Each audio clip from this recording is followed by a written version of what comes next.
increase in communication methods. Third, rote archives of historical information. So, easy duplication and transmission of information is, for example, if a photo is shared on Facebook, Instagram, and Twitter, it indicates that the image has been shared 3 times on 3 different or separate platforms. So, second, increase in communication methods. For example, smartphones that can send and receive text messages and emails have replaced mobile phones. A text message is also no longer limited to SMS sent through telco carriers. So people can now send private message or direct message via mobile apps like Viber and Messenger. Third, rote archives of historical information. For example, prints and hard copies are being phased out in favor of digital versions. These digital versions are kept on cloud servers, which provide end users with the most storage space. Other examples of rote archives of historical information are libraries. Libraries which contains not only physical books but also computers and other mobile devices to access e-books, e-journals, electronic readings, and other online resources. So, where did all of this data originate from? Who and where are these producers and consumers of information? So, according to GROUP-4 Social and Goods 2018 Global Digital Suite of Studies, the internet is now used by more than half of the world's population, up to 7% year on year. With 99% of their people utilizing the internet, Qatar and United Arab Emirates are at the top of the internet penetration ranking. Filipinos have spent the most time on social media for the past 3 years, with an average of 4 hours each day. More than 2/3 of the world's population currently owns a cell phone, with smartphones being the most popular. More than half of the world's web traffic comes from mobile phones. More than 60% of all mobile connections around the world are now broadband. More than 1 in 5 of the world's population shop online in the past 30 days. Compared to the year 2017, 2018 has seen exponential growth in terms of digital information. This could be attributed to the fast-growing internet as well as the latest technological advancement, especially in mobile devices. So, in terms of digital information, 2018 has shown exponential development when compared to 2017. This might be ascribed to the rapidly expanding internet as well as recent technical breakthrough, particularly in mobile devices. So, while the Philippines has one of the slowest fixed internet connection in the world with 4.2 megabytes per second compared to the global average of 6.3 megabytes per second. It has one of the fastest mobile connection, averaging 13.9 megabytes per second, according to this analysis. This is most likely why more Filipinos prefer to spend their time online on social media platforms like Facebook and YouTube. This survey also reveals that the Philippines ranks first among countries in terms of time spent on social media, with Filipinos spending about 4 hours per day on social media compared to other countries. Mobile social and mobile commerce. Mobile social media and mobile commerce. The abundance of mobile devices has greatly changed the way people manage their day-to-day activities. With the introduction of the internet, markets shifted from a brick-and-mortar setup to an online operation. For example, in business, having a shop where customers can easily go to used to be enough. However, with the introduction of the internet, markets shifted from a brick-and-mortar setup to an online operation, most commonly known as e-commerce or electronic commerce. So, e-commerce is the trading of goods and services on the internet. It makes buying and selling activities easier and faster. There are 2 scenarios in communication. First, the mobile social media. Mobile social media is the accessing of social media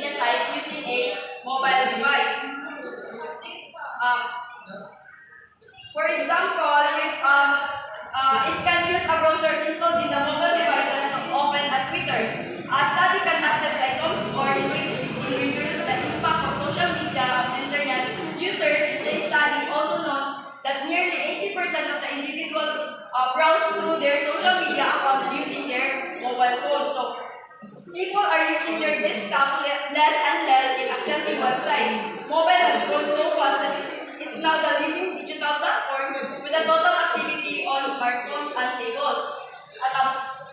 tablets, social media, and mobile commerce. The abundance of social devices has greatly changed the way people manage their day-to-day activities with the introduction of the internet. Markets shifted from a brick-and-mortar setup to an online operation. For example, in business, having a shop where customers can easily go to used to be enough. However, with the introduction of the internet, markets shifted from a brick-and-mortar setup to an online operation. So most commonly known as e-commerce or electronic commerce.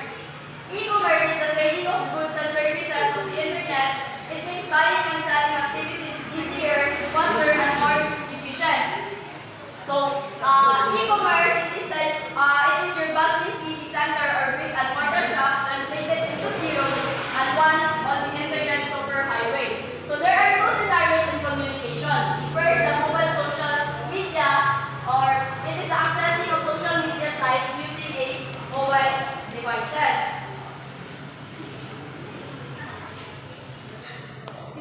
Study conducted by ComScore in 2016 reveals the impact of social media on internet users. The same study also showed that nearly 80% of individuals browse through their social media accounts using their mobile phones. So, mobile has grown so fast that it's now the leading digital platform, with a total activity on smartphones and tablets accounting for 62% of digital media time spent, and apps alone are representing the majority of digital time at 54%. E-commerce or mobile commerce was a term used during the 1997 Global Mobile Commerce Forum by Kevin Duffy.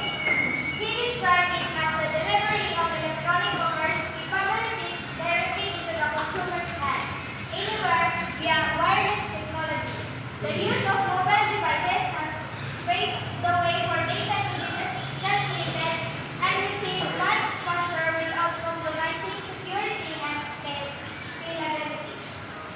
Industries that are now embracing e-commerce include financial services.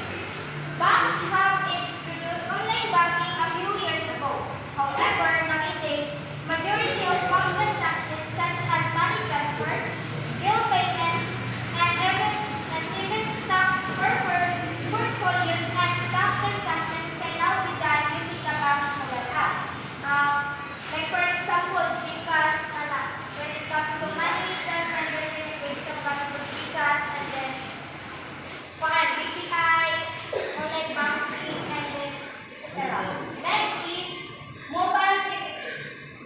As payment can be done online, receipts of transactions can also be sent on mobile devices, such as, for example, a book of train ticket. Airline companies encourage their customers to book their flights online, after which their booking reservation is sent via email or through their mobile app. And then next is service or retail.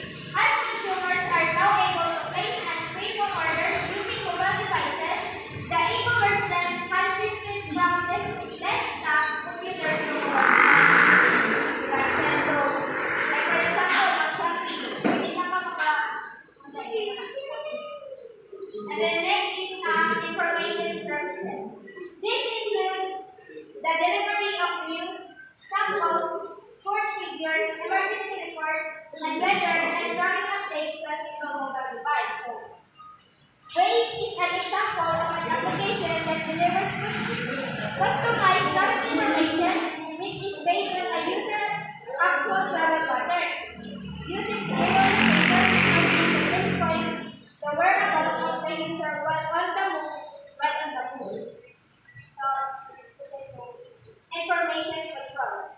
Information control is about allowing those who have appropriate authority access to and use of information on the basis of the authority that they hold. Alerts requirement for information control comes from commerce, industry, and copyright owners in general. Information control comes in the form of keeping secrets inside a business or selling IPR or intellectual property rights to those prepared for the steps. Next is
Panel in 2011 identified four issues which further complicate the problem on information control. The first one is the convergence. Convergence, technological advancement and social media have paved way for media content such as music and movies to be distributed from their traditional distribution networks. So, sa kunan nila apps is ang Spotify. Karon, Spotify, we can listen music through our mobile devices and we can also download it when if mag-subscribe ka sa ilang premium. Unlike before na need pa magpalit og physical album in form of CDs or DVDs ay ang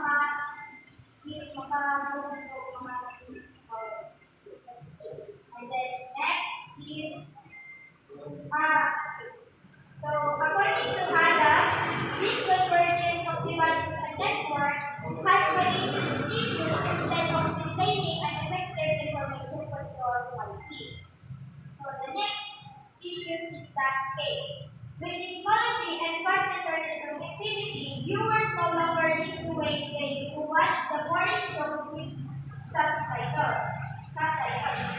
Oftentimes, the subtitles are ready within a few hours after the show has been aired in the English. So like for example, Korean drama, so need na to English subtitles so that you can understand the movie. If wala, hindi ka kasabot.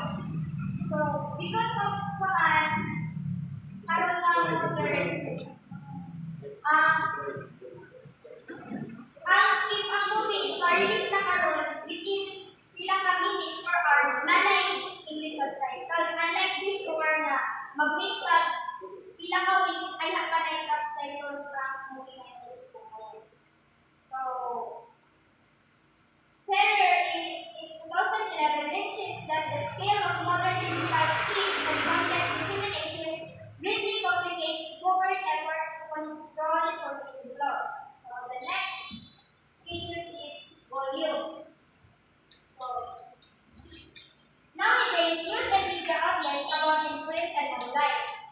News agencies such as Manila Bulletin or the Philippine Star have not only print copies of their news but also digital copies which can be accessed through their website. Broadcasting companies such as ABCBN and GMA7 also have television broadcast, radio broadcast, TV radios, and news websites, most of which have the same content. So, this development can be attributed to the increasing volume of media content and communication activities happening across the world, greatly complicating government regulatory efforts to control information.